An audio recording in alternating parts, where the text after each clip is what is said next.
Hello bachcho, let's read out a question first. In the circuit shown, the variable resistance X is to be adjusted such that the ideal ammeter reads the same in the both position of the key when connected independently to 1 and then to 2. The reading of the ammeter is 2 ampere. If E equals to 10 volt, then X is से यहाँ पर देखिए क्या बोल रहा है question में। क्या हमें क्वेश्चन में ये डायग्राम देख रखिए, इस यहाँ पर आइडियल एमीटर लगा हुआ है, ये एक ईएमएफ इंटरनल रेजिस्टेंस के साथ और दो पोजीशंस ऑफ द स्विच दे रखी है। सो जब वन पोजीशन पर होगा सो उस टाइम पर भी आइडियल एमीटर सेम रीडिंग देगा as compared to when the ideal ammeter reading will be taken at point 2। So हमें ये जो अननोन वेरिएबल रेजिस्टेंस है x, उसकी वैल्यू को फाइंड आउट करनी है। तो चलिए स्टार्ट करते हैं सॉल्यूशन से, but before of its let's talk about the key concept which we are going to use here for this question. So देखिए बेसिकली यदि मैं बात करूँ यहाँ पर आइडियल एमीटर की, ठीक है, यदि मैं बात करूँ आइडियल एमीटर की, सो आइडियल एमीटर के केस में जो इंटरनल रेजिस्टेंस होती है वो हो जाती है 0, इंटरनल रेजिस्टेंस, ठीक है ना, वो क्या हो जाएंगी 0 के इक्वल हो जाएंगी, तभी तो आइडियल एमीटर की तरह वर्क करेगा, राइट। ये एक कंसेप्ट यहाँ पर डिस्कस कर लिया हमने। और सेकंड कंसेप्ट जो कि बहुत ही बेसिक कंसेप्ट है, किर्चॉफ्स वोल्टेज लॉ, जिसके द्वारा हम x का मान कैलकुलेट करेंगे।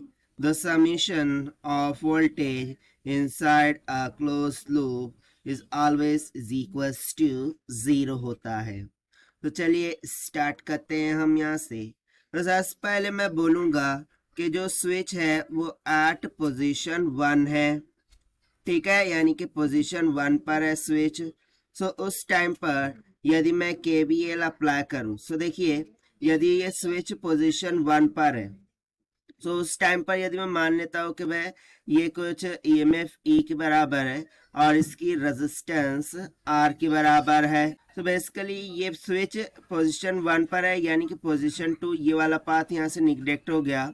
अब यदि इसमें से जो करंट फ्लो है वो आई के बराबर है, ठीक है ना, आइडियल एमीटर से, सो हम कुछ इस तरीके से यहाँ से क्लोज लूप जा रहे होंगे।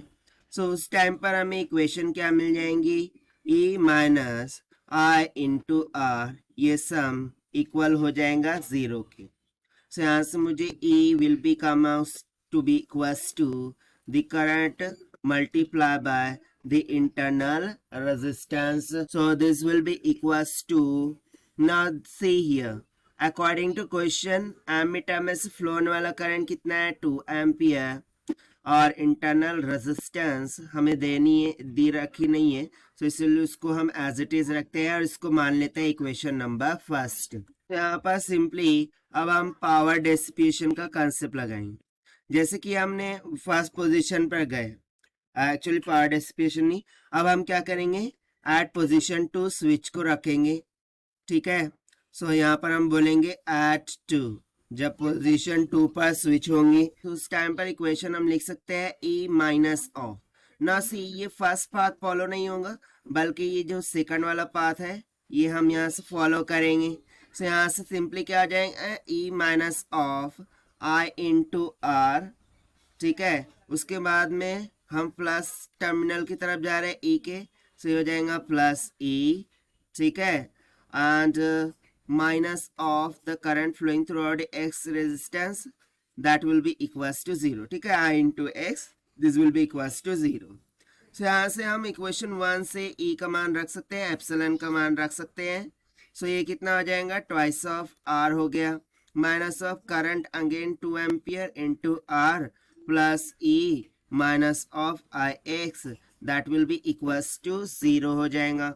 सो यहाँ से देखिए plus 2R minus 2R cancel हो गया, हमें सिंपली आई इंटू एक्स का मान किसके इक्वल मिल गया E के equal, this implies x will be equals to E divided by I, so that will be equals to E कितना दे रखा है 10 डिवाइडेड बाय करंट कितना दे रखा है, सो करंट हमें दे रखा था 2 के बराबर, ठीक है ना, 2 एम्पियर।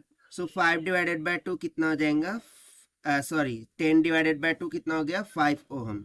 सो यहाँ से जो अननोन वेरिएबल रेजिस्टेंस थी वो कितनी निकल के आ गई 5 ओहम की इक्वल। और यही हो जाएगा हमारा आंसर जो कि हमने सॉल्व किया है, फाइंड आउट किया है by using the Kirchhoff's voltage law. Now let us take the option. So option A will become correct. So this is the required solution. I hope you understood well. Best of luck. Thank you.